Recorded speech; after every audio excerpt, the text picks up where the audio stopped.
get to the real matter, Kilravock Castle, it's pronounced Kilravock, God knows why, but that's why it is. Kilravock Castle in Culloden, Inverness. And it's very much associated with music. And in particular, an example has come up recently of what we call the Kilravock Fiddle manuscript. And here I have to give a very big thank you to John Turner, who is with us. Now, John Turner is a recorder player and a musicologist, and he saw this manuscript at a dealer's and recognized its importance. And that was a wonderful thing, because lots of people mightn't have recognized its importance. His interest in it was with connections with the Earl of Kelly, possible connections, because we will come to that. There are connections between Kelly and Kilravock. Anyway, John let me know about this manuscript and has very kindly shared it with me. And instead of squiddling it away, as we all know in the academic world, there are many squiddles. And the trouble is that when they die, their squiddling, where they've squiddled things away, gets lost. And so it's really vital that people share manuscripts and open them up for everybody to research them. And that is what John has done. And so a very, very special thanks to him. So there is the title page, as it were, of the Kilravock Fiddle manuscript. L. Rose, that is Elizabeth Rose, the family were also known as Ross, Kilravock Castle, December the 27th, 1766. Now, did she write the whole manuscript? I'm not absolutely certain, but I'm pretty sure she did. I think the writing is consistent throughout. It's a pretty neat, good manuscript, and it's full of fascinating stuff. Okay, let's move on. There she is. Now, what's intriguing here is that she's holding this so-called English guitar, probably better called a German guitar. Rob McKillop has published lots on this instrument. But it does impinge upon the social status of the material we're going to be encountering in this manuscript, in that here you see a lady finely dressed with what was for a while a fashionable instrument among ladies of leisure, as it were. And so fashionable did it become that they were no longer buying harpsichords. So Kirkman in London, in order to boost the sales of harpsichords, bought up all the English guitars that he could, gave them to streetwalkers and prostitutes, and completely devalued them socially. So they suddenly went out of fashion. So you have this curious contrast here between an instrument that became deeply unfashionable because it was associated with lower classes, but had been very fashionable for a while. And we have some of these sort of contrasts emerge in the manuscript, or at least the world that informs it. So here is one of the first pieces in it, called Miss Rose's Reel by Mr. Duncan Campbell. And there are several pieces by Mr. Duncan Campbell in this manuscript. And I've asked all my friends in the musicological world about him, and nobody knows the first thing about him. Not even the Keith Sangers of this world know who Duncan Campbell was. So what am I to do except appeal to you all, anybody who can find a Duncan Campbell in Inverness-shire, around Kilravock, around Culloden in the 1760s, a fiddler, and clearly a good one, please let me know. Now, you will notice that I say with scordatura. For those of you who don't know what that means, it simply means retuning, which is a very common thing in Scottish traditional fiddle playing, in which the bottom string, the G string, which you see there in the very left-hand edge, is in fact an A. And the reason for this is to get a greater resonance closer to that of a bagpipe. So right from the beginning, the first reel that is associated with the manuscript and with the owner of the manuscript, Elizabeth Ross, is proclaiming itself in the context of bagpipe music, in the context of the drone effect, as it were. So that's a kind of interesting aspect of it. Now, moving on, this is the Earl of Kelly. Now, the Earl of Kelly was very much in high society. He was a leading Freemason. He travelled the world, he travelled Europe, certainly. His compositions travelled the world. They were played as far apart as, I think, St. Petersburg, Stuttgart, or somewhere in Germany. They were played in New York, in Jamaica, in Philadelphia. The unique minuet of his exists in a manuscript owned by the Washington family, the President Washington family. So what's he got to do with the Kilravock manuscript? Well, Kilravock Castle retained a whole load of music which was gradually sold in the latter part of last century, hence John Turner picking up this particular manuscript. It was sold off by the last vestiges of the Rose family, as it were. And in amongst all of those was a whole load of part books of Kelly quartets, many of them not to be found anywhere else. Now, these were thoroughly, if you like, upmarket classical music, trendy pieces in the lingua franca of Europe, but very much up to date because he was influenced by the Mannheim school. So he was ahead of the game in actual fact. But here you have this aristocratic connection with the castle, with Kilravock Castle. But at the same time, he was known as Fiddler Tam because he played Scots fiddle music as well. So what I'm going to be sort of suggesting all the way is that the divisions that people may imagine between the classical and the traditional do not follow the social prejudices of today. You need to keep an open mind about what the relationships were between people of different classes, and particularly when you come to people like Erskine, whose behaviour was reprehensible in many sorts of ways, as indeed was Kenneth Mackenzie, Fortrose, another musician who the pair of them were desperate, and both died of excessive living. Anyway, to return to the manuscript and to an issue that's really I want to talk about, which is what characterizes a reel and a Strathspey reel, and why should this be of significance in relation to this manuscript? Well, the answer is that the distinction between the reel and the Strathspey reel is one which has been discussed amicably, but certainly vigorously over some period of time. And I don't believe this manuscript helps us to an answer as to what is the distinction. But for those of you who, and it would be, I assume all of you really know what a Strathspey is traditionally like and what a reel is like, well, a Strathspey would be characterized by a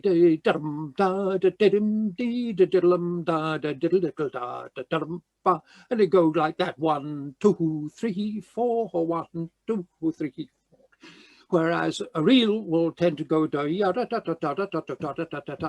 more even and faster moving. 2 beats to the bar, 1, 2, like that.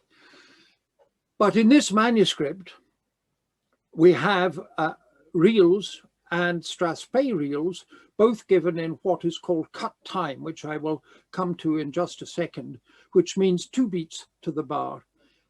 And if you were to try to do dance a Strathspey to a cut time performance, you'd probably, you know, end up in a real mess.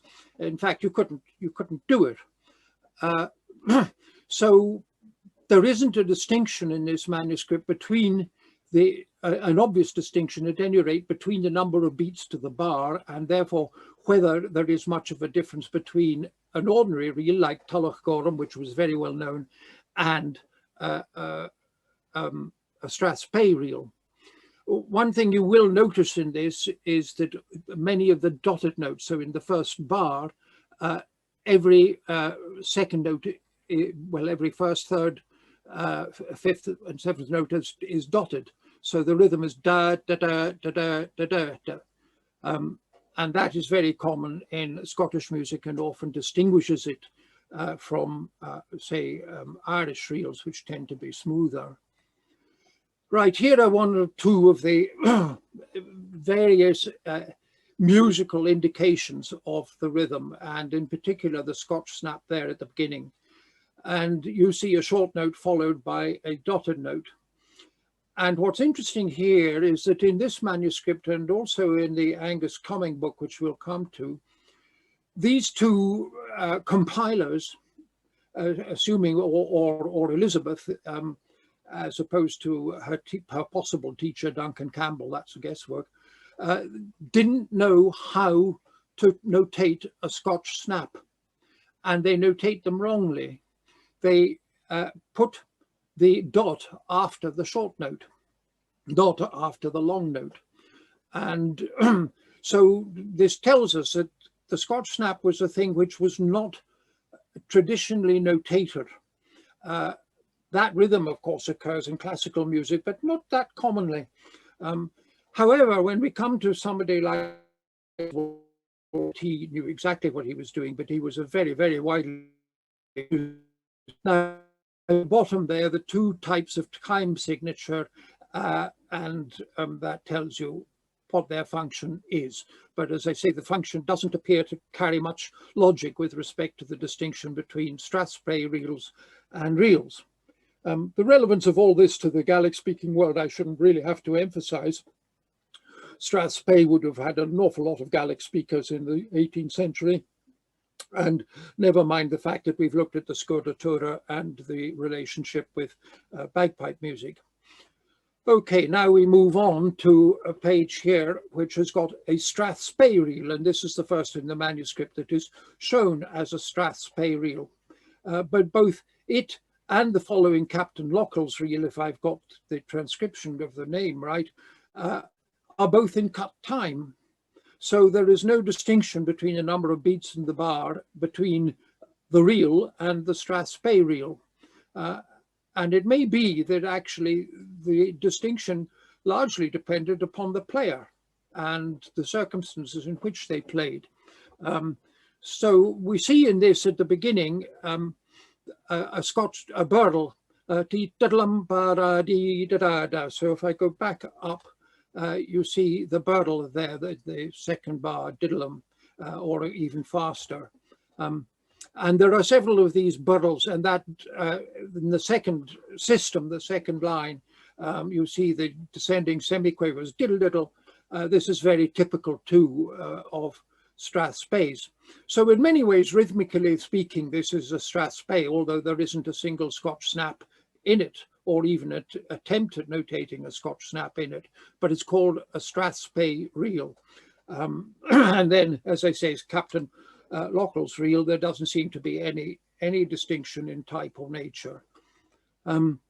Here we see Kilravock's reel in a collection of Strathspey or Old Highland Reels by Angus Coming, and I'll come back to him, but just for a second I'd like to go back to this business of the distinction between performing a Strathspey Reel for dance or otherwise. And one of the connections that's often put forward is that the reason for all these Scotch snaps, da-dum ba, da-dum ba, is a linguistic influence of Gaelic on the rhythm.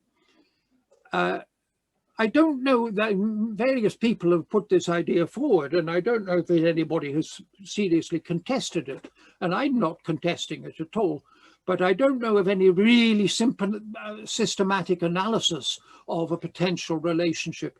But if I can give you an example, if you will excuse me singing with my ancient cracked voice, this is a Fourposter Bed, and it starts off, Bialum hain gumberic and chela, myra kena herican, Bialum hain gumberic and chela, chena herican bana, like that. Now that is Strathspey Rhythm, and the words are absolutely perfect for it. The rhythm of the words with the emphasis on the first beat, Bialum hain gumberic, works absolutely well. But you could sing that very fast. Bialum hain gumberic and chela, myra kena herican, Bialum hain gumberic and chela, chena herican bana. And I can tell you, if you had somebody trying to do step dancing to that, they'd smash it to smithereens. They couldn't do it. it would just be plain silly. So there's a clear understanding that while you could sing or play a piece fast or slow, the circumstance might be the thing that would decide it. Do you want to play it as a Strathspey reel, or do you want to play it as an ordinary reel? Do you want to play it for a dancer, or do you want to play it at a ceilidh? In many ways, the kind of argument relating to how these things were notated and what the distinction is could perhaps be reduced to more to one of the circumstances in which they occur. I think Virginia Blankenhorn might be on my side with that one. Anyway, here we are moving on to Angus Coming. Now, this is the first printed collection of Strathspey reels that comes actually from Strathspey. And he's got in it Kilravock's reel. Now, this actually is Miss Elizabeth Rose's reel, supposedly by Duncan Campbell, but he's written it somewhat differently, added a bass line, and he has not acknowledged Duncan Campbell. But there is a clear connection between this manuscript and between the Kilravock manuscript and the Angus Coming manuscript, and there's a number of concordances. And this, I should add, is very much work in progress, so there's a long way to go in checking out all the concordances. The first person to actually publish Strathspey reels is James Oswalt, who was one of my great heroes. And there you see in the very first bar under the word slow, a Scotch snap properly notated with the short note followed by the longer note followed by a dot. So that ti-ta-rum-pa-ta-ti-da-dee-ta is the rhythm of that. And in fact, he has two Strathspey reels, the second one called a new Strathspey reel. And he decides that both of them should be played slow, indicating, and he was a dancing master, indicating that at least these two he conceived of as potentially something you would dance to. But if we move on, here's another unquestionable Strathspey in terms of its rhythm, again with Scotch snaps, dotted rhythms and so on, Bach na Hesug. The buck standing, I remember asking John McInnes about the meaning of that title, and John telling me that, well, it's probably the buck standing and it probably had a sexual connotation, which coming from John McInnes surely has validity. So anyway, Bach na Hesug here is marked as brisk. So if you're going to play this in a brisk manner, ti-ta-rum, pa-ta-ti-ta-ta-ta-tum, pa-ta-ti-ta-tum, you're moving into something that's a little nearer real tempo. So I don't think we've got a clear answer even from Oswalt, notwithstanding the fact that he is notationally thoroughly literate. Right, now moving on a little bit, here's Miss Rose's reel again. This has dotted rhythms and burls, as I pointed out, and scordatura in it. But it's also got broken chords. If you look at the second line, so you have a triad is basically a simple chord consisting of root, third and fifth. So if it's the key of G, it's G, B and D, and that just makes a major chord, a G major chord. But an awful lot of Scottish traditional music is constructed out of these. And it could be intensely boring if it were all as indeed it is in much classical music. If you're a viola player or a cellist and you're playing the accompanying line, there's very little variety in these accompanying motifs. Well, that's not a problem if you've got tunes up above, but in the Scottish tradition, it is a problem if this constitutes part of the tune, a major part of the tune. And the way it's got round is really quite interesting.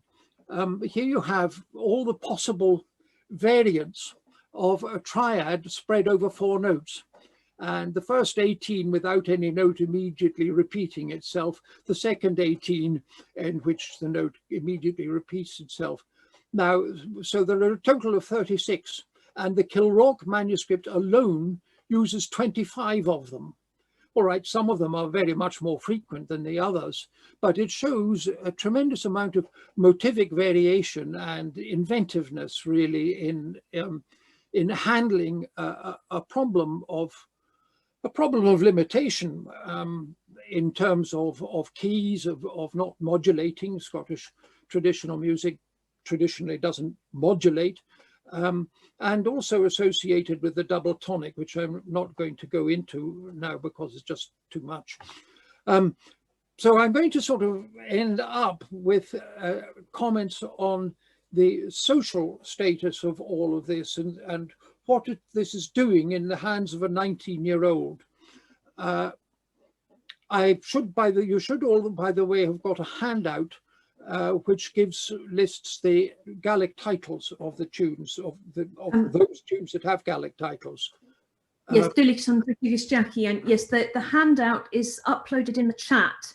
So if you're not sure where to find the chat, if you roll your mouse over your screen, and you'll see a little thing to press at the bottom, and that's where I've uploaded the PDF of the handout. And also, I should have said earlier, when it comes to questions, it can be a bit difficult for me to spot people raising their hands when there are so many of you here. So if you could just drop a line in the chat box if you've got a question to ask, and then I'll be able to find you and unmute you and let you into the conversation. Okay. Okay. Yes, the list in the handout is of those tunes which have Gaelic titles, or what one hopes are Gaelic titles, but of course they're pronunciation spellings, and they're absolutely desperate to decipher. And that is why I've done them as a handout. Anybody who can figure out what the heck they actually are meant to mean, the real Gaelic lying behind them, please let me know. I've already had some help from Decker Forest and from Euston Cheap, but these present genuine problems of identification, and that's part of the ongoing work. And I very much hope that people will share any notions that they have on this. So part of the point of that is that Gaelic titles were a part of the manuscript from the beginning. And there seems to be, I mean, they're misspelled, but that doesn't mean to say that Elizabeth Rose didn't have some Gaelic or that Campbell didn't have Gaelic. It simply means they didn't know how to write it, how to spell it. So the social status, as it were, of Gaelic is that it was impinging into the Kilravock Castle in the titles of many of the tunes, and they also occur in the Coming book. In fact, I'm going to read to you from Coming. It's really instructive, this socially. Coming is the one who published this collection of Strathspey Reels in Strathspey in 1780, so he comes a little after our manuscript. Don't worry, we'll find out about the Countess of Darlington shortly. You don't want to know too much. Coming, 1780.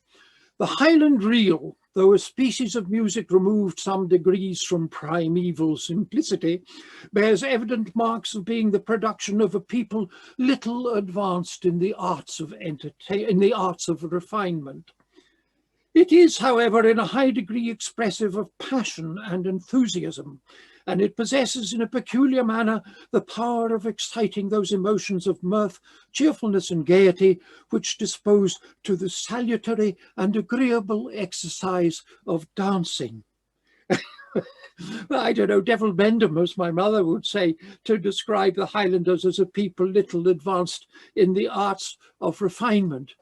But he doesn't need to excuse himself in this way to his public. And in fact, as this manuscript is an example of this music, which, though it is some degrees removed from primeval simplicity, is here in the castle, and which Fiddler Tam was ready to do. But also there's something racy in this particular manuscript that relates to the Countess of Darlington. And that is that towards the end of it is a piece called Sue's Tale to Geordie. And this is it. The Sow's Tale to Geordie, a reel, but the original is the Sue's Tale to Geordie. And Geordie is Geordie. It's a satire on him and his mistress. Countess of Darlington is the most likely one. Anyway, she was very large and she was nicknamed as the Sioux in Scotland. I think she was the elephant in England. And what this piece does is it imitates her squeals. You will see in the second line and third line, there's little cross put above a D and an A. And this is where you're meant to play on the wrong side of the bridge to produce a squealing sound. And this is the Countess of Darlington making her piggish squeals, whether of delight or anxiety or what, we do not know. But this is in a 19-year-old lassie's music manuscript, and presumably she was expected to have a go at playing it. Now, I don't have any recordings of performances direct from this manuscript, so I'm going to play you a different version of it, but a really lovely one. And in a minute or two, my poor old brain will remember who did it. Joe Miller. This is Joe Miller playing.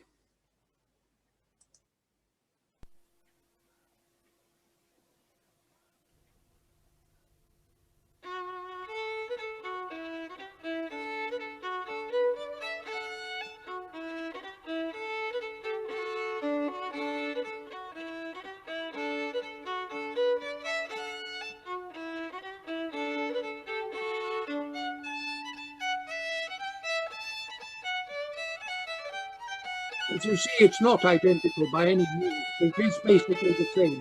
And in a minute, you'll hear the squeals.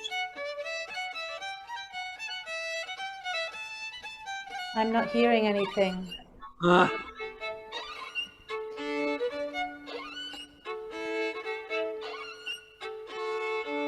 You're not hearing anything, are you? No, I think maybe in the sound you need to do share sound in the Zoom settings. I was hearing. I'm hearing it. Oh, okay. Mary, it's coming through fine. I think it must be one of your settings. Okay, sorry, thanks. Okay, well, in that case, I'll play it. There you go.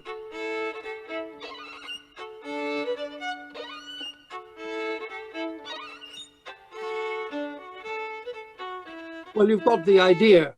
Now, I'm going to finish with this final example, which is asking you again to help. Jenny Jo Reel. Now, as we all know, Jo means my love. John Anderson, my Jo, John. But this has two other titles. One is the Fourposter Bed, and the other is the Four Corners of Sir Mallow. But what's particularly unusual about this is on that last line, you see the instruction, touch the violin with the bow 4 times. And you are shown where to touch it with the bow by these crosses with a little dot, so that you just give it a tap. And the bow is illustrated with the heel pointing downwards, so you are meant to strike the instrument with the heel of the bow, which nobody does these days because it'll damage the instrument. They tap it with their finger, or various cheating things are done. But strictly speaking, you're meant to tap it with the heel of the bow. Now, we all know what goes on in a four-poster bed, and Jenny Jo might suggest also something sexual. But in actual fact, I really don't know what this means. The Four Corners of Sir Mallow is famous for 4 towers in its impregnable harbour. The British never managed to take it. So that's just maybe an alternative title. But just exactly what is behind this tune, I simply do not know. But it's a piece of humour, it's a piece of fun, it's a little showpiece which Elizabeth Rose would have had a chance to play. So bottom line in all of this is to say that we've got a manuscript here which shows very clearly that traditional music in its most traditional ways was finding its way into the castle, into the hands of a sophisticated young woman who was played the English guitar, who had fine dresses, and altogether a pretty well set up, a wealthy aristocratic or quasi-aristocratic household. Perhaps this shouldn't really surprise us. In fact, it doesn't surprise me. But I think it does sort of show that the boundaries, so-called boundaries between traditional and classical, are much less than we might imagine. But the other thing that it shows in relation to Gaelic music is the substantial number of Gaelic titles that are in it that you will see on your handout. And also, this is not, the piece I showed you in Scordatura is not the only one. There's a couple of others with retuning in order that it sounds like bagpipe. So, well, that's it really as regards the argument between the Strathspey Reel and the Reel.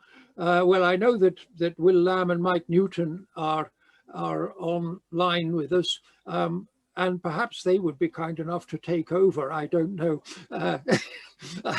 I shall act as an honest broker. Anyway, thank you very much indeed, everybody.